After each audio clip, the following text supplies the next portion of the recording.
So we are here at Macau and now we're going into the museum. This is the Museo Maritimo.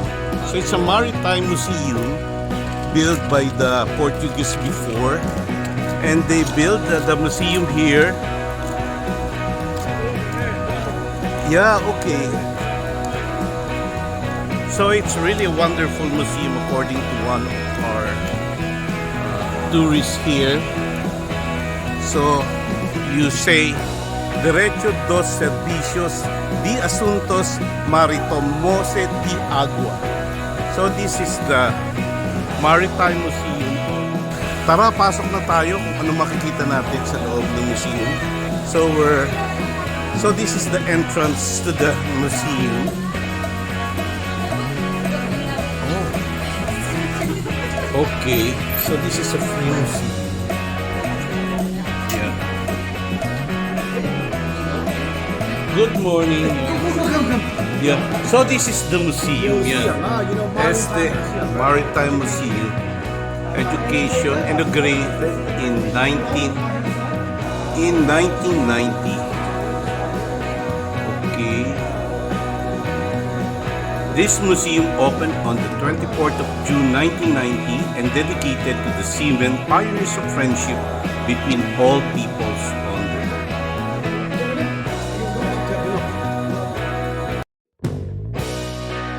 So we're now here officially at the Maritime Museum, so you can see how they live during the time. So this is the typical house here. So the typical lamp, and these are the tools that they use during the fishing, and this is the pics of the fishing harvest, and these are the Macau Chinese here, and that's how this is a typical house where they use here in Macau. And now you can see here how, yes, this is how they harvest. They use local rattans here, local native materials that they use. See, this is the Macau during the modern times here. Okay, and we can go up, and now you can see the dragon boat here, a typical dragon boat here on the museum. See the people, and you can see the modern dragon boat, but this is the old one that they use here in Macau.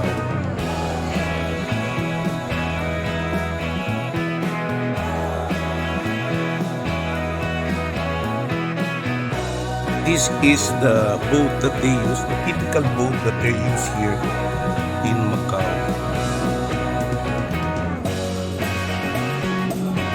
So made of native materials. This is claret boat. So it's at the coastline.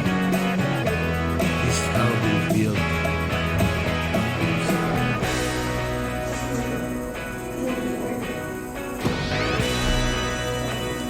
So you can see the evolution of the boats that they use here.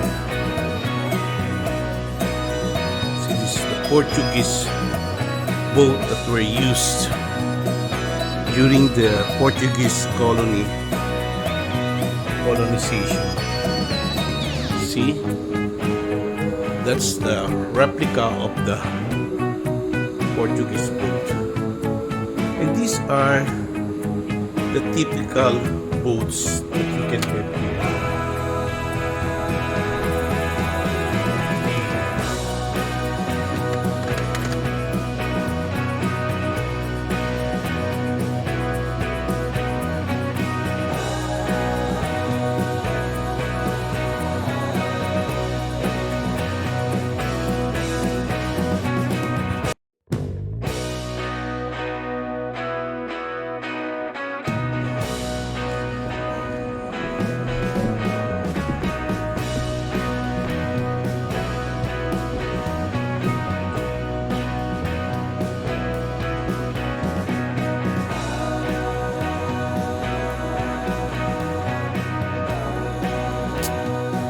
So these are the Portuguese uniforms that they use.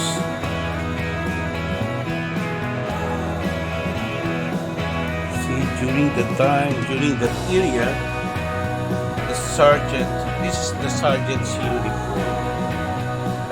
The Portuguese sergeant's uniform. And this is the captain's uniform. You see the shoes. This is the captain. So it's, and if you know the soldier, this is the soldier uniform.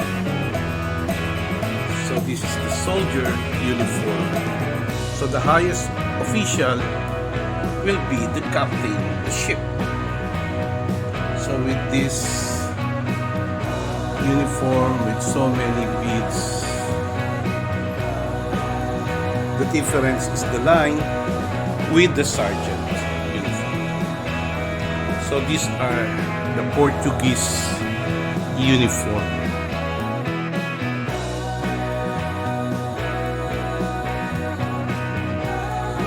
Now we have here the Armada. This is the war boat.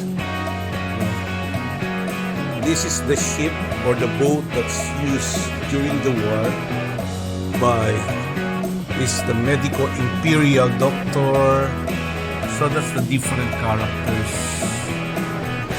fleet, no? So there's a doctor, there's a general, there's the vice commander, there's the envoy, the interpreter, also the Buddhist monk inside this ship. So this is the big ship that they're used.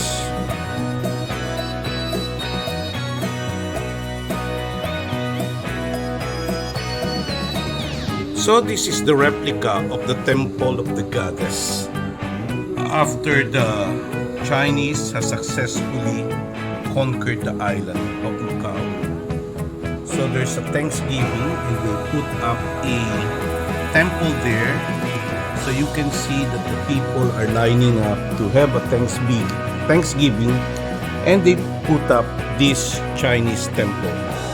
So upon the completion of their long voyage, Sheng He led his crew to the temple of the goddess Fei in Shanghai Port, Fujian, to express gratitude for their safety.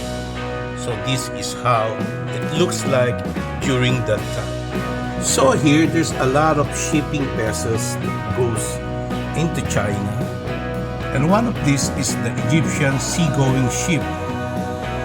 So this is the ship that they used by the Egyptian. And this is the corvette. This type of ship from the 1st century AD was used to transport cereals in the Mediterranean. It carried about 200 tons of cargo and was controlled by 2 large steering cars. So another one that we will be showing is the Portuguese caravel. This is a ship used in the discovery of the coast of Africa. See, this is a ship to sail in low water near the coast or in small bays. So that's kind of ship. Now, the other one is the Arabian dhow, a ship used by the Arab people since the Middle Ages. So another one, this is a Viking ship.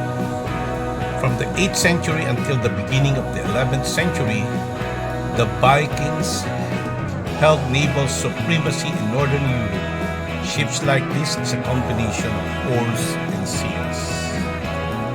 Type of ship, which sometimes served as a troop carrier, was mainly used as a cargo ship by the Hanseatic League cities in Northern Europe.